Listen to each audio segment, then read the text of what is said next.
Assalamualaikum warahmatullahi wabarakatuh.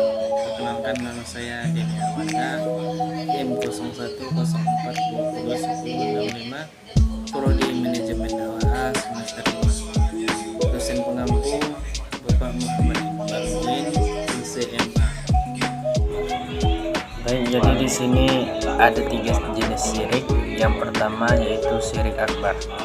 Nah, di sini adalah syirik paling besar, di mana menjadikan sekutu selain Allah yang disembah dan ditaati, sama sepertinya menyembah dan mentaati Allah, seperti sholat untuk selain Allah, berpuasa untuk selain Allah, menyembelih hewan kurban untuk selain Allah, berdoa untuk orang yang sudah mati, berdoa kepada orang yang tidak ada di hadapannya untuk menolongnya dari urusan yang hanya Allah saja yang berkuasa dan lainnya.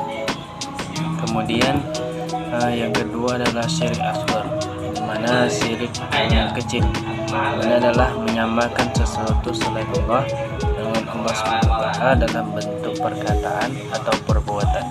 Kemudian yang ketiga di sini adalah syirik khafi ataupun tersembunyi, di mana adalah syirik yang berada antara syirik akbar dan syirik asghar, atau dengan kata lain syirik yang dimungkinkan bisa termasuk syirik akbar atau syirik asghar. Kemudian contoh syirik akbar di sini adalah menyembah sesuatu selain Allah seperti menyembah api, berhala, matahari, batu dan lain-lain, menyembah hewan kurban yang ditunjukkan selain Allah. Kemudian dalam hadis ini adalah artinya dosa apa yang paling besar? Beliau berkata, yaitu kamu mengadakan tandingan bagi Allah padahal dialah yang telah menciptakannya. Hadis riwayat Bukhari dan Muslim. Kemudian contoh syirik akbar di sini adalah menyembah sesuatu selain Allah seperti menyembah api, berhala, matahari, batu dan lain-lain, menyembah hewan kurban yang ditunjukkan selain Allah. Kemudian dalam hadis ini adalah artinya dosa apa yang paling besar? Beliau berkata, yaitu kamu mengadakan tandingan bagi Allah padahal dialah yang telah menciptakannya. Hadis riwayat Bukhari dan Muslim.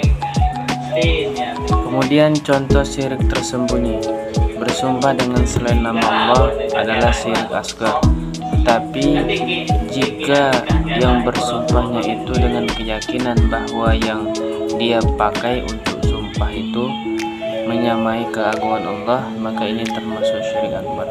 Berdasarkan pengertian di atas, pada hakikatnya syirik ditinjau dari segi hukum dan bobotnya dapat digolongkan ke dalam 2 jenis, yaitu syirik akbar, yakni syirik yang terkait dengan keyakinan hati, dan syirik asghar yang syirik yang terkait dengan perbuatan, perkataan, lisan dan motivasi hal yang tersembunyi.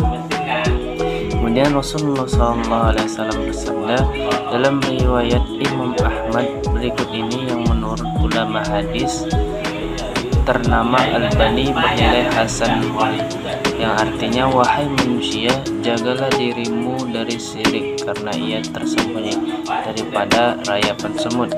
Seorang yang dikehendaki Allah bertanya, bagaimanakah kamu menjaganya ya Rasulullah, padahal ia lebih tersembunyi dari sayapan senyum.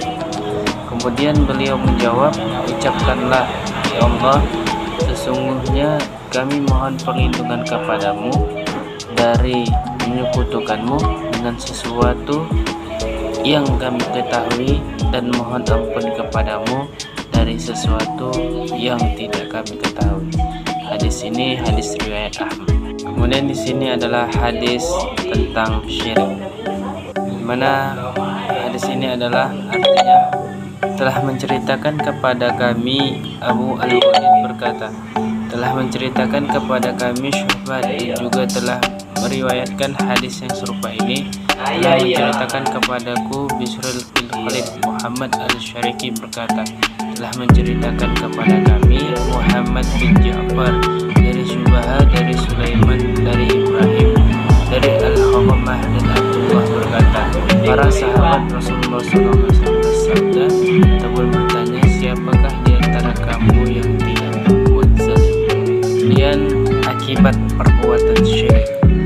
pertama adalah seluruh amalnya akan gugur, di mana telah diwahyukan kepada engkau dan juga Rasulullah sebelum engkau, apabila engkau berbuat syirik ataupun syirik akbar, maka akan gugurlah seluruh amalanmu, dan sungguh engkau akan menjadi orang yang merugi di neraka jahanam. Surat Az-Zumar ayat 65. Yang kedua adalah dosanya tidak akan diampuni, yang mana dalam surah An-Nisa ayat 28, artinya sesungguhnya Allah tidak akan mengampuni dosa syirik dan mengampuni dosa lainnya bagi siapa yang Dia kehendaki. Surah An-Nisa ayat 48. Penjelasan ayat ini menjelaskan kepada kita semua jika seseorang meninggal dunia dalam kondisi berbuat maksiat, misalnya sedang berzina atau karena merampok ataupun bunuh diri, lalu meninggal karena ditembak polisi, maka dia telah melakukan dosa. Akan tetapi Allah masih ada kemungkinan bagi Allah untuk mengampuninya. Berbeda dengan halnya jika dia meninggal dalam keadaan berbuat syirik besar dan belum sempat bertobat, maka mustahil diampuni oleh Allah Subhanahu wa taala. Kemudian yang ketiga adalah kekal di dalam neraka jahanam, di mana dalam surah ini, surah Al-Maidah ayat 72, sesungguhnya orang yang melakukan kesyirikan kepada Allah, maka telah Allah haramkan juga baginya dan tempat kembalinya adalah neraka jahanam dan tidak ada pertolongan baginya. Surah Al-Maidah ayat 42. Kemudian ketiga musibah ini saling berkaitan.